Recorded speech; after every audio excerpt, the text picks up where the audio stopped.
Télé Cévennes Sud est au Vigan et nous rencontrons Valérie qui est sage-femme et qui va nous expliquer un petit peu la problématique derrière la fermeture de la maternité à Ganges. Bonjour Valérie. Bonjour. Donc, je suis sage-femme libérale sur le Vigan et sur Ganges et effectivement la maternité et le centre d'IVG qui ferment sur la structure inquiètent les professionnels de santé par rapport au risque inopiné d'accouchement sur les trajets pour les femmes qui habitent loin, mais aussi pour la disponibilité du centre d'IVG, les IVG médicamenteuses et leur prise en compte, puisqu'il faut être à moins d'une heure d'une structure hospitalière. Et la peur d'une recrudescence d'accouchement à domicile, qui est quand même un peu la mode sur notre secteur, l'accouchement physiologique. La salle nature avait été faite dans ce sens-là. Et les sages-femmes libérales qui pratiquent les accouchements à domicile nous ont certifié que certaines de leurs patientes choisiraient d'accoucher sans assistance complète, ce qui paraît quand même revenir très en arrière dans ce système arriéré. Voilà. Après, il faudrait voir ce qui est proposé par les établissements aux patientes qui habitent très loin. Est-ce qu'il y a des déclenchements prévus donc qui pourraient être considérés comme des violences obstétricales, puisque ce n'est plus le choix des patientes. Il peut y avoir aussi des hospitalisations sur les derniers 15 jours de fin de grossesse, ou quel endroit, enfin des questionnements qui se soulèvent au fur et à mesure. On attend beaucoup de réponses. Alors, quel est le problème? Pourquoi n'arrive-t-on pas à avoir un obstétricien à Ganges? Qu'est-ce qui se passe?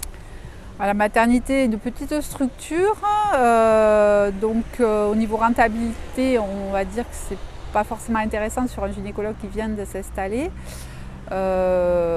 Puis il y a une désertification médicale sur notre secteur comme sur d'autres. Les gynécologues deviennent un peu des denrées rares. Et donc par manque d'attractivité, je pense, et de recherche peut-être, nous n'arrivons pas à obtenir de gynécologues intéressés. Et en plus, la clinique de Ganges est limitrophe du Gard, et donc non content de gêner au niveau de l'Hérault, cette décision affecte quand même 3 autres communautés de communes autour de Ganges. Et ce sont des communautés des communes gardoises.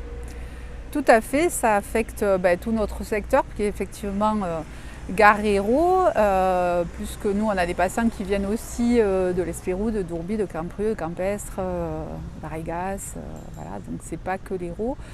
Donc après ça impose à accoucher sur Montpellier, Nîmes, Alès, Millau, ce qui est quand même une dangerosité certaine, puisqu'on est quand même à plus d'1 heure pour beaucoup de patientes d'un centre hospitalier. D'accord, je vous remercie. Merci beaucoup. Bonjour Fabienne Labrosse, vous êtes là donc pour communiquer par rapport à la fermeture de la clinique du service maternité à la clinique de Ganges. Mais oui, moi je voudrais surtout témoigner de ce qui m'est arrivé. Alors ça date, c'était en 90, j'ai eu une urgence gynécologique. J'étais à proximité d'un hôpital à Die, dans la Drôme, et grâce à ça, je suis là aujourd'hui. Et j'ai eu cette chance que non plus les femmes qui habitent là-bas, puisque la maternité a été fermée il y a 1 an et demi. Et depuis, à notre connaissance, il y a un enfant qui est mort sur la route. Et puis 5 accouchements aussi sur la route par des mamans qui ont dû prendre la route comme d'ici, si vous venez du Causse ou de l'Égual et que vous devez aller jusque Nîmes ou Montpellier et qu'il va y avoir des distances terribles pour aller tout simplement accoucher. Et si vous êtes comme moi, je l'étais avec cette urgence que j'ai eue, à une vingtaine de minutes, si j'avais pas été à 20 minutes de là, je ne serais plus là. Alors moi je compte beaucoup sur la population de notre bassin de vie, sur nos élus, et puis sur le directeur de l'ARS, surtout toutes les personnes qui vont pouvoir peser un peu sur la décision de M. Garbi. Et voilà, on aimerait beaucoup avoir des obstétriciens et être bien pris en charge à proximité. Voilà.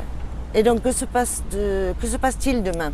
Alors demain, justement, il y a un appel à rassemblement devant la clinique de Ganges à partir de 17h30, puisqu'il y a une rencontre des élus, à l'initiative de M. Garbi, qui est le directeur de Cap Santé, et de M. Fratissier, maire de Ganges. Donc il y aura le sénateur de l'Hérault, il y aura nos députés, ils vont donc discuter de l'avenir de la clinique. Et nous, on veut être là et être nombreux et être associés à tout ça, quoi. Donc j'appelle le maximum de monde à venir demain devant la clinique pour un rassemblement. D'accord. Voilà. J'ai compris qu'il y avait eu une pétition en ligne aussi. Il y a une pétition en ligne, mais il y a une pétition aussi dans tous les commerces. En tout cas au Vigan, je crois qu'il y a quasiment tous les commerces qui ont la pétition. C'est une pétition qui est très bienvenue et qui est vraiment signée. Et on voit qu'il y a la mobilisation déjà commence par ces pétitions. Voilà. Merci. Je vous remercie, Fabienne. Merci à vous. Nous rencontrons maintenant Bruno Canard, qui est élu de l'opposition à Ganges. Bonjour Bruno. Bonjour. Qu'avez-vous à nous dire par rapport à la fermeture de la maternité? Alors, les inquiétudes d'abord d'une population qui se retrouve sans information. Il y a eu un défaut d'information par rapport à la gestion de ce dossier qui est très préoccupante. Vous l'avez dit tout à l'heure, il y a 4 communautés de communes concernées. Et l'information auprès des 3 communautés de communes du Gard ne s'est pas faite. Il a fallu que ce soit nous qui leur apprenions la menace qu'il y avait sur la maternité. Et ça, c'est pas acceptable, compte tenu de l'importance de la proximité du service hospitalier. Alors, il y a un point qui est aussi assez essentiel, c'est que le président de l'Association des maires de France appelle tous les maires à faire le maximum, à faire tout leur possible pour maintenir les services hospitaliers de proximité. Et là, sur notre communauté de communes, alors sur celle qui a la maternité sur son territoire, on a l'impression que rien n'est fait. Lorsqu'on interpelle le maire de Ganges, qui est aussi président de la communauté de communes, il se retranche derrière l'avis de Lamine Garbi, le président de Cap Santé, et ça ne correspond pas du tout aux enjeux du maintien de la maternité. On a vraiment besoin d'avoir des élus mobilisés, comme ça a été le cas à Saint-Afrique, où une 50aine d'élus ont pris position, ont agi pour que le service hospitalier soit maintenu, et ça a marché. Donc là, il faut qu'il y ait cette mobilisation des élus pour qu'on interpelle les différents responsables des collectivités, des institutions comme l'ARS ou les sénateurs et députés, pour qu'ils nous aident et qu'ils prennent le dossier à bras-le-corps pour qu'on puisse faire aboutir ce maintien de la maternité à Ganges. Vous parlez de M. Garbi de Cap Santé. C'est le directeur de la clinique de Ganges? C'est le président de Cap Santé. Donc il n'y a pas d'actionnaire, c'est le seul décisionnaire. Donc il a une place effectivement assez importante.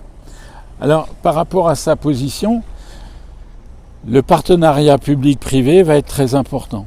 C'est évident que quand on nous parle de rentabilité de la maternité, c'est un peu n'importe quoi. Est-ce qu'il y a une maternité en France qui est rentable? C'est pas l'objectif, c'est un service public.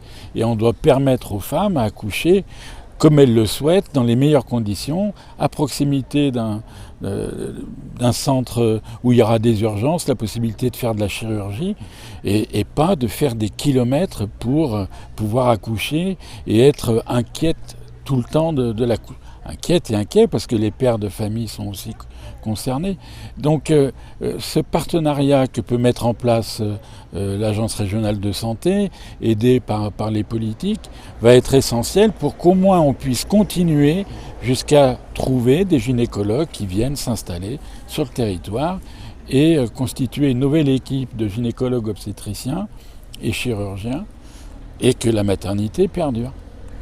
Il faut dire que dans notre territoire, on est quand même à flux tendu pour ce qui concerne de la santé, que ce soit au niveau médecin généraliste ou spécialiste, n'est-ce pas? Alors c'est un problème national. Le recrutement des médecins est difficile dans beaucoup d'endroits. Des gynécologues obstétriciens, c'est aussi difficile. Il faut 12 ans pour former un gynécologue obstétricien.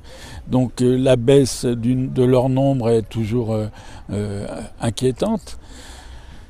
Mais c'est justement pour ça qu'il faut qu'il y ait une mobilisation beaucoup plus importante des élus, pour qu'on puisse faire pression au niveau de l'État, pour que, en fonction de la géographie des territoires et de la présence de professionnels de santé, on puisse amener de nouveaux médecins à s'installer sur un territoire, mais pas faire des concentrations et des zones et des déserts médicaux.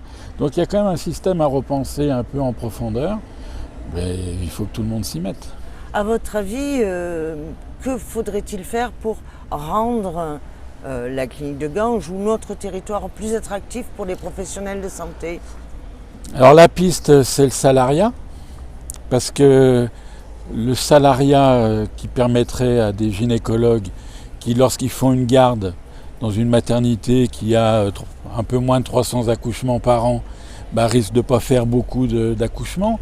Alors que quand on est dans une unité qui en a 3000, qui en fait 3000, la garde elle risque d'être beaucoup plus fructueuse. Donc là il y a déjà à penser ce salariat, à l'organiser pour que des gynécologues obstétriciens et chirurgiens aient envie de venir sur Ganges.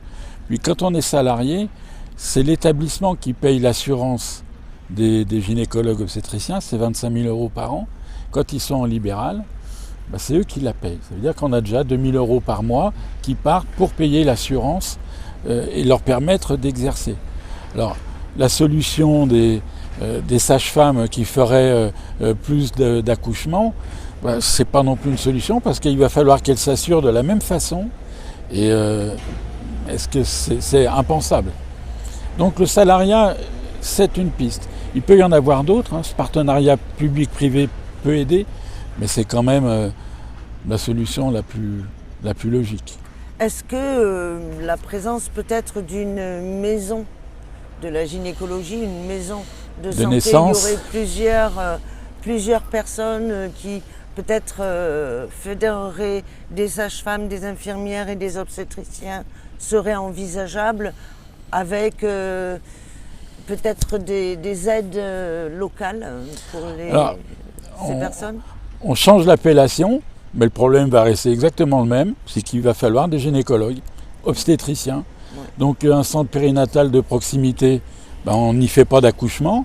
Donc si on ne fait pas d'accouchement, il y a toujours le problème de la proximité qui va se poser. Puis après, il y a l'IVG. Donc un centre périnatal de proximité, c'est pas sa mission. Une maison de naissance, il faut qu'elle soit adossée à une maternité où il peut y avoir aussi un acte chirurgical, puis c'est des conventions entre l'établissement et la maison de naissance. Ça n'a rien de simple. Il y a un financement aussi qui est nécessaire pour la maison de naissance. Donc c'est quand même que des mauvaises solutions. Et là, on est à un niveau de fermeture de maternité où il y en aura tellement peu que le rapport à l'accouchement va être complètement transformé. Ça, là aussi, c'est absolument pas souhaitable. Avez-vous un message par rapport à demain, par exemple, pour tous nos auditeurs? On lâche rien, on y croit, parce que c'est pas parce qu'il y a eu l'expression de cette menace de fermeture que ça va fermer. Donc il faut qu'on soit là, demain, devant la clinique, à partir de 17h30. Je vous remercie. Merci.